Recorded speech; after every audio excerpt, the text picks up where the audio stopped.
అయ్యా జిల్లా కలెక్టర్ గారికి మా మనవండి.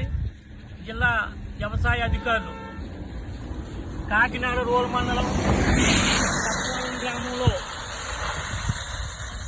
గత 2 రోజుల నుంచి కురుస్తున్న వర్షానికి మా రైతాంగం అంతా కూడా సర్వనాశనం అయిపోయిందండి.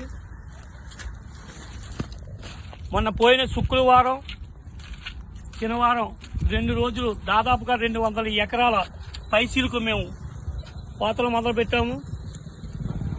నిన్న కురిసినటువంటి వర్షానికి మేము ఇదిగో మా పరిస్థితి దాదాపుగా 4 నెలల పాటు మేము ఈ యొక్క వ్యవసాయానికి అన్ని పెట్టుబడి పెట్టాము. రేపే మా ఇంటికి ధనలక్ష్మి వచ్చేస్తుంది. ఈ ధాన్యం అమ్మిన వెంటనే మీరు ఇస్తున్నటువంటి రైతు భరోసా ద్వారాగా ఏదైతే ఇస్తానన్నారో ఆ డబ్బులు వస్తాయని ఎంతో ఆనందం పడ్డాం. కానీ మాకున్నటువంటి పరిస్థితి ప్రకృతి వైఫల్యం వల్ల మేము సర్వనాశనం అయిపోయాం. ఈ ధాన్యాన్ని ఏం చేసుకోవాలో తెలియదు, ఎవరు కొంటారో తెలీదు. మేము ఏం చేయాలన్నా కూడా మాకు మా పిల్లలు మేమంతా కూడా చాలా ఆనందంగా ఉంటారనే పరిస్థితిలో లేని దీనస్థితిలో ఉన్నాం మేము.